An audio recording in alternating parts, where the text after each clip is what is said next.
Ayatollah Akhundzada হাফিজাহুল্লাহ, Akhundzada হাফিজাহুল্লাহ, তিনি উলামা একরামের উদ্দেশ্যে একটা বক্তব্য দিয়েছিলেন ইমারতে ইসলামের গুরুত্ব সম্পর্কে। লম্বা বক্তব্য, যারা আপনারা শুনেন নাই হয়তো অনেকে শুনেছেন, যারা শুনেন নাই এটা শুনবেন। আর এটার বাংলা অনুবাদও হয়েছে, এটা পাওয়া যায় মার্কেটে, এটা পড়তেও পারেন, খারাপ না, এটা ভালো।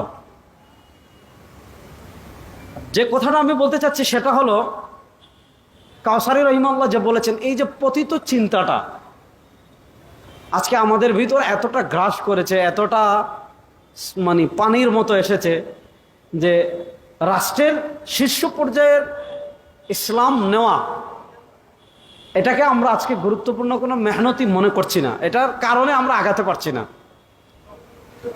আপনারা জানেন যে কোনো রাষ্ট্রে যদি আপনি ইসলামকে নিতে চান সর্বোচ্চ জায়গায়, তাহলে মুসলমানদের ভিতর আকীদাগত দ্বন্দ্ব তো থাকবেই। এবং রাসূলুল্লাহ সাল্লাল্লাহু আলাইহি ওয়াসাল্লামের হাদিস এটা দেখেন, খারিজি ফিতনা থেকে ফিতনার সূচনা হয়েছিল। আল্লামা ইবনু ওয়াজির আল ইয়ামানী রাহিমাহুল্লাহ, উনি এরপর ইমাম শাতিবী রাহিমাহুল্লাহ আল ইতিসামে, ইবনু ওয়াজির আল ইয়ামানী ওনার আল আওয়াসিম ওয়াল কাওয়াসিম ফি যাব্বি আন সুন্নতি আবিল কাসিম, শানদার কিতাব। এখানে তেমন তিনি যেমন খেলাফত নিয়ে যেমন আলোচনা করেছেন, রাষ্ট্র নিয়েও যেমন আলোচনা করেছেন, ঠিক তেমনিভাবে মুসলমানদের বিভিন্ন ফিরাক নিয়ে আলোচনা করেছেন। একটা কিছু জায়গায় মানে মুসলমানদের মানে যারা কালেমাতে বিশ্বাসী তাদের সবার এক থাকা দরকার। যেমন মনে করেন বাংলাদেশের, আমি কিছু বলি, যেমন মনে করেন শিক্ষানীতি, শিক্ষা সিলেবাস, এই যে শিক্ষা সিলেবাস, এটার ব্যাপারে সব মুসলমানের যারা কালেমায় বিশ্বাসী তাদের একতাবদ্ধ থাকা দরকার। একতাবদ্ধ থাকার অর্থ এই নয় যে আপনি একটা কমিটি করবেন, এই কমিটির একজন সভাপতি হবে, এই কমিটির একজন সেক্রেটারি হবে, এই কমিটির অধীনে কাজ হবে, এটার নাম ঐক্য না।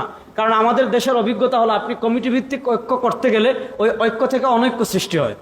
এটা হলো বাস্তব কথা। অর্থাৎ যদি জাতীয় বা ইসলামের সামগ্রিক কোনো ইস্যু আসে, এমন কোনো বলয় থাকা দরকার, এমন কোনো প্ল্যাটফর্ম থাকা দরকার, অথবা এমন সুসম্পর্ক থাকা দরকার, বলয় বাদ দেন, প্ল্যাটফর্ম বাদ দেন, এমন সুসম্পর্ক থাকা দরকার যে সুসম্পর্কের কারণে সবাই যার যার ঘরানা থেকে, যার যার জায়গা থেকে এক সুরে, এক কণ্ঠে, এক আওয়াজে কথা বলবে। তো আমাদের মুরব্বীরা এই যে একটা সুসম্পর্ক তৈরির মেলাবন্ধন, এই সুসম্পর্ক তৈরির বিভিন্ন ঘরানার, বিভিন্ন মাসলাকের, বিভিন্ন মাশরাবের উলামা একরামের ভিতর, তাওহীদপন্থী মুসলমান যারা আছেন তাদের ভিতর সম্পর্কের একটা মেলাবন্ধন তৈরির সেতু, এটা অনেক সময় রাজনৈতিক সংগঠন দিয়ে হয় না। কারণ রাজনৈতিক চিন্তা দর্শন মানুষের ভিন্ন হতেই পারে এবং ভিন্ন হবেই, আকীদাগত ভিন্নতা থাকবেই, মাসলাকগত ভিন্নতা থাকবেই। কিন্তু এর ঊর্ধ্বে উঠে একটা সম্পর্কের মেলাবন্ধন তৈরি করার জন্য একটা তানজিমের প্রয়োজন, একটা সংগঠনের প্রয়োজন, যারা কোনো রাজনৈতিক এজেন্ডা পারপাস সার্ভ করবে না, যারা কোনো আকীদা ভিত্তিক, আকীদাকে কেন্দ্র করে কাজ করবে না, বরং পারস্পরিক সম্পর্ক তৈরি করার জন্য কাজ করবে। এই উদ্দেশ্যকে সামনে রেখে আমাদের মুরব্বীরা জাতীয় উলামা শায়খ আইম্মা পরিষদ গঠন করেছেন। দেখেন, আমি সব জায়গায় কথা বলি, এখানেও বলি, বিভিন্ন জায়গায় বলি, আমি হানাফি 100, আমি আশআরি মাতুরিদি 100, আমি দেওবন্দি 100। আপনি যদি এখানে আশআরি মাতুরিদের আকীদা নিয়ে কথা বলেন, আমি এখানে খণ্ডন করব। আপনি যদি এখানে হানাফি ফিকহ নিয়ে কথা বলেন, আমি এখানে খণ্ডন করব। আপনি যদি এখানে মাসলাকে দেওবন্দ নিয়ে আলাপ করেন, আমি এখানে আলাপ তুলব। এগুলা বিভিন্ন বড় জায়গায় আমি বলেছি। আমি 100 আশআরি মাতুরিদি আকীদা, আপনি সিফাতের মাসালায় আমাদের আশআরি মাতুরিদিদের যে আকীদা তাফসীর তাবিল নিয়ে কথা বললে, আমি এখানে খণ্ডন করব। আপনি আমাদের হানাফিদের আমল, সালাত যেগুলো নিয়ে আপত্তি করলে, আমি যেখানে আপত্তি করবেন সেখানে খণ্ডন করব। আকীদার ক্ষেত্রে, আমাদের মানহাজের ক্ষেত্রে আমি এক চুলও কাউকে ছাড় দিব না। এবং আমি এটাও বিশ্বাস করি না যে আকীদা ঐক্যের নামে, উদারতার নামে আপনি নিজের আকীদা বিশ্বাস বিসর্জন দিয়ে দিবেন। ঐক্যের অর্থ আপনি মাসলাক ছেড়ে দিবেন, ঐক্যের অর্থ আপনি আকীদা ছেড়ে দিবেন, ঐক্যের অর্থ আপনি মাযহাব ছেড়ে দিবেন। এমন ঐক্য আমি বিশ্বাসও করি না। এমন ঐক্য কখনো টেকসই হয়নি। ইসলামের ইতিহাসে যত ঐক্য এই ধরনের হয়েছে, এগুলো থেকে আরো ফিতনা তৈরি হয়েছে। এখন আমাদেরকে কি করতে হবে? সবাই যার যার আকীদা আপন জায়গায় রেখে, সবাই যার যার মাসলাক আপন জায়গায় রেখে, সবাই যার যার মানহাজ আপন জায়গায় রেখে, এমন একটা বিপুল বড় ইস্যু যখন সামনে আসবে, বড় মাকসাদ যখন সামনে আসবে, তখন আমরা যেন একসাথে, এক কণ্ঠে, এক আওয়াজে কথা বলতে পারি। এজন্য আমাদের পারস্পরিক সম্পর্ক থাকা, পারস্পরিক সৌহার্দ্য থাকা, চুক চাওয়াচাওয়ি করা, মাঝে মধ্যে বসা, চা খাওয়া, মাঝে মধ্যে গল্প করা, মাঝে মধ্যে সংলাপ করা, এগুলোর মাধ্যমে অনেক সহাবস্থান তৈরি হয় এবং আলেমদের ভিতর, বিভিন্ন রাজনৈতিক দলের ভিতর পরস্পর একটা সম্পর্ক তৈরি করার কাজ ওলামা মাশায়েখ আইম্মা পরিষদ করতে থাকবে ইনশাআল্লাহ।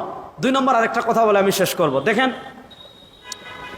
আপনি সারা রাত পানি সিঞ্চন করেছেন, আপনারা বরিশালের মানুষ ভালো বুঝবেন, আপনি কিন্তু শুরুতেই মাছ ধরতে পারবেন না।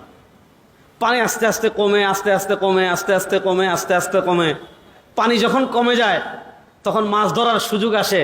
তখন কিন্তু দেখা যায় অনেকে মেশিন লাগিয়ে বাড়িতে চা খায়, ওদিক ওদিক গল্প করে, লুডো খেলে। কিন্তু পানি যখন আস্তে আস্তে আস্তে আস্তে কমতে থাকে, জাল ফেলে, সতর্ক থাকে, মাছ যেন বাহিরে না থাকে, সে প্রস্তুতি নেয়। দেখেন, আমাদের বাংলাদেশে এখন মাছ ধরার সময় এসেছে, মাছ ধরার সময় কাছাকাছি। দীর্ঘ একটা সংগ্রাম, এবং সব জায়গায় আমরা কথা বলি, এবং শাইখা চরমুনাইও ছিলেন ওই মজলিসে। 5 তারিখের পরে এই সমন্বয়কদের লিয়াজু কমিটির সাথে আমাদের একটা বৈঠক হয়েছিল।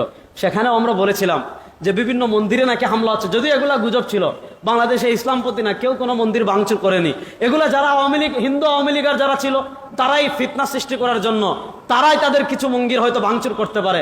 কোনো মুসলমান, কোনো তাওহীদপন্থী, কোনো বাংলাদেশি কোথাও কোনো মন্দিরে আঘাত করেছে এমন নজির কেউ দেখাতে পারবে না। এবং আপনারা দেখেছেন ফরিদপুরে আমাদের 2 ভাইকে পিটিয়ে হত্যা করা হয়েছে, তারপরে কোনো মন্দির ভাঙচুর হয় নাই। সুতরাং মন্দির ভাঙচুরের গল্প বাংলাদেশে না, কলকাতায় করেন, বাংলাদেশের গল্প চলে না কখনো।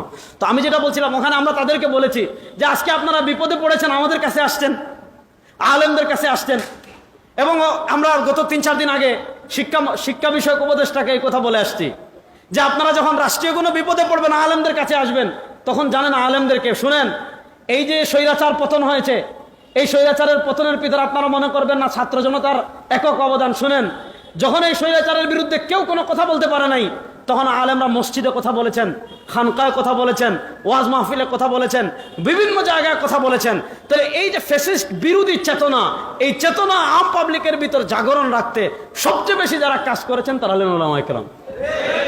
এজন্য ওলামায়ে কেরাম, আমি শেষ করছি, শায়েখের অনেকগুলো গুরুত্বপূর্ণ প্রোগ্রাম আছে, তারপর আমি 2 মিনিট সময় নিচ্ছি শায়েখ একটু। হ্যাঁ, আমি 3-4 মিনিটে শেষ করছি। অবশ্য শায়েখ আমাকে এত মহব্বত করেন, আমি যদি লম্বা বক্তব্য দেই আমি জানি শায়েখ নারাজ হবেন না, কিন্তু আমার বক্তব্য শোনার জন্য তারা আপনারা আসেন নাই, এজন্য আমি কথা বলে শেষ করছি। শুনেন, বাংলাদেশে এখন রাষ্ট্রীয় পর্যায়ে ইসলামকে প্রতিষ্ঠা করার যে সুযোগ এসেছে, এই সুযোগ আগামী 200 বছর আছে কি না এটা একটা সন্দেহ থেকে যাবে। কারণ এই সুযোগ আমরা আর পাবো না। কেন পাবো না জানেন? কারণ বাংলাদেশের মানুষ, এই যে আমার বয়স তো খুব বেশি না, আমি এই রাষ্ট্রের উপর বিরক্ত, আপনারাও এই রাষ্ট্রের উপর বিরক্ত। কারণ এই রাষ্ট্র যারাই ছিল তারা কেউ আমাদের ইসলামের অধিকার বাদ দিলাম, আমাদের মানবিক মৌলিক যে অধিকার কেউ দিতে পারে নাই। পৃথিবীর ইতিহাসে দেখেন, আজকে পৃথিবীর ইতিহাসে আমরা যদি দেখি মানুষের যতগুলো অধিকার, এবং কাসারি রহিমাল্লাহর মাকালায় আমি পড়লাম এই কথা যে আমরা ইসলামের, আমাদের একটা মৌলিক ব্যর্থতার জায়গা যে আমরা ইসলামের কথা আনলেই আলাপানি কুন্টার, যে চুরি করলে হাত কেটে ফেলতে হবে, কেউ যদি আপনার বেবিচার করে তাকে প্রস্তরাঘাতে হত্যা করতে হবে, এই 3-4টা বিষয়কে সামনে এনে মানুষের কাছে একদল, আমরা ওরিয়েন্টালিস্ট বলি, মুস্তাশরিকিন বলি, তারা ইসলামী ইমারা ইসলামিয়াকে, ইসলামী রাষ্ট্রকে, খিলাফাতে ইসলামিয়াকে মানুষের কাছে বাজেভাবে উপস্থাপন করার একটা এই 3-4টা হুদুদ এবং কিসাসকে সামনে এনে, অথচ ইসলাম ন্যায় বিচারের ক্ষেত্রে ইসলামের মূলনীতি কি, ইনসাফ প্রতিষ্ঠার ক্ষেত্রে ইসলামের মূলনীতি কি, আকাল্লিয়াত, আপনার যারা সংখ্যালঘু আছে তাদের ক্ষেত্রে, ধর্মীয়ভাবে সংখ্যালঘু যারা আছে, জিম্মি আমরা যাদেরকে বলি, তাদের ক্ষেত্রে ইসলামের হুকুম কি, আইন আদালতের ক্ষেত্রে ইসলামের বিধান কি, ইসলামের সৌন্দর্য কি, এগুলা কিন্তু কোনো আম মানুষ, সাধারণ মানুষের কাছে তুলে ধরবে না। কোনো স্কুল কলেজের পড়ুয়া, তাদের দায়িত্ব না এগুলো মানুষের কাছে তুলে ধরা। আমরা যেহেতু ইসলামী শরিয়া পড়েছি, আমরা যেহেতু ইসলামী শরিয়া নিয়ে গবেষণা করি, আমি প্রত্যেক মসজিদের ইমামদের কাছে এই অনুরোধ রেখে আমার বক্তব্য শেষ করব। আমি প্রত্যেক ইমামের কাছে, প্রত্যেক আলেমের কাছে, প্রত্যেক শায়েখের কাছে, প্রত্যেক পীরের কাছে আমি এই অনুরোধ করব, আপনি যদি পীর হন, আপনার মুরিদদের কাছে আপনি ইসলামী ইমারতে শরঈয়া, ইসলামী রাষ্ট্রের সৌন্দর্য তুলে ধরেন। আপনি যদি ইমাম হন, আপনার মুসল্লিদের কাছে আপনি ইসলামের সৌন্দর্য তুলে ধরেন। আপনি যদি বক্তা হন, আপনি আপনার শ্রোতাদের কাছে ইসলামের সৌন্দর্য তুলে ধরেন। রাষ্ট্রে যদি রাষ্ট্রীয়ভাবে যদি দ্বীন প্রতিষ্ঠা হয়, রাষ্ট্রীয়ভাবে যদি ইসলাম প্রতিষ্ঠা হয়, আপনি কি কি নাগরিক সুবিধা পাবেন, আপনি কি কি ব্যক্তিগত সুবিধা পাবেন, আপনি ব্যবসা বাণিজ্য করলে ইসলাম আপনাকে কি কি সুবিধা দিবে, আপনি যদি বিদেশে ইম্পোর্ট এক্সপোর্টের ব্যবসা করেন, ইসলাম আপনাকে কি সুবিধা দিবে, যদি ইসলাম আসে ব্যাংকিং খাতে আপনি কিভাবে সুবিধা পাবেন, কিভাবে সুদের করাল গ্রাস থেকে আপনি মুক্তি পাবেন। আমি সকল আলেমদেরকে বলবো, সাধারণ মানুষের কাছে ইসলামের সৌন্দর্য তুলে ধরুন। আপনি যদি পীর হন, মুরিদদের কাছে তুলে ধরুন। আপনি যদি ব্যবসায়ী হন, যারা আপনার কাছে আসবে আপনি ভ্রাম্যমান দায়ী হয়ে যাবেন। আপনি যদি ইসলামকে লালন করেন, ব্যবসা করেন, আপনার ব্যবসা, আপনার দোকানে যারা আসবে 1 মিনিটে তাদেরকে আপনি মোটিভেশন দেন যে ইসলাম আসলে এই সৌন্দর্য হবে। এইভাবে আমরা যদি ধীরে ধীরে ধীরে ধীরে ধীরে ধীরে মানুষের মন মানসিকতা এই 1 বছরকে টার্গেট করে আমরা কাজ করি, 1 বছরে যদি আমরা ইমারতে ইসলামিয়া, ইসলামী রাষ্ট্রের সৌন্দর্য মানুষের কাছে তুলে ধরতে পারি, বাংলাদেশের মানুষ আর কাউকেই ক্ষমতায় নেবে না, ইসলামকেই ক্ষমতায় নেবে ইনশাআল্লাহ। এজন্য আমি এই অনুরোধ করে শেষ করব, যদি আপনার পিছনে কেউ লেগে থাকে, শুনেন, দুনিয়াতে দেখেন রাসূলুল্লাহ সাল্লাল্লাহু আলাইহি ওয়াসাল্লাম যদি মাক্কি জীবনে সমালোচনাকে পাত্তা দিতেন, রাসূলুল্লাহ সাল্লাল্লাহু আলাইহি ওয়াসাল্লাম যদি মাদানী জীবনে সমালোচনাকে পাত্তা দিতেন, রাসূলুল্লাহ সাল্লাল্লাহু আলাইহি ওয়াসাল্লাম এত কাজ করতে পারতেন না। ইসলামের ইতিহাস হলো এটাই। এই জন্য কে আপনাকে কি বলল, কে আমাকে কি বলল, কে আপনাদেরকে কি বলল, কে আপনার সংগঠনকে কি বলল, কে ট্রল করলো, কে কি করলো, এগুলা গুনার ভাই টাইম আমাদের আছে। আমরা কাজ করব। শুনেন, পৃথিবীতে কাজই থাকে, সমালোচনা হারিয়ে যায়। আল্লাহ রাব্বুল ইজ্জত ওয়াল জালাল পরিপূর্ণ একনিষ্ঠতার সাথে, ইখলাসের সাথে, বিশুদ্ধ পন্থায়, আইয়াকুনা খালিসান আইয়াকুনা সাওয়াবান, যেটা ফুজাইল ইবনে ইয়াজ রাহিমাহুল্লাহ বলেছেন, আল্লাহ নববী পন্থায়, রাসূলুল্লাহ সাল্লাল্লাহু আলাইহি ওয়াসাল্লামের দেখানো পন্থায় বিশুদ্ধভাবে ইখলাসের সাথে আমাদের সবাইকে দিনের কাজ করার তৌফিক দান করেন। আল্লাহ রাব্বুল ইজ্জত ওয়াল জালাল যে কথাগুলো বললাম, ইন আসাবতু ফামিনাল্লাহ ওয়া ইন আখতাতু ফামিন্নি ওয়া মিনাশ শাইতান, সুবহানাকাল্লাহুম্মা বিহামদিকা আশহাদু আল্লা ইলাহা ইল্লা আনতা আস্তাগফিরুকা ওয়া আতুবু ইলাইক। আসসালামু আলাইকুম।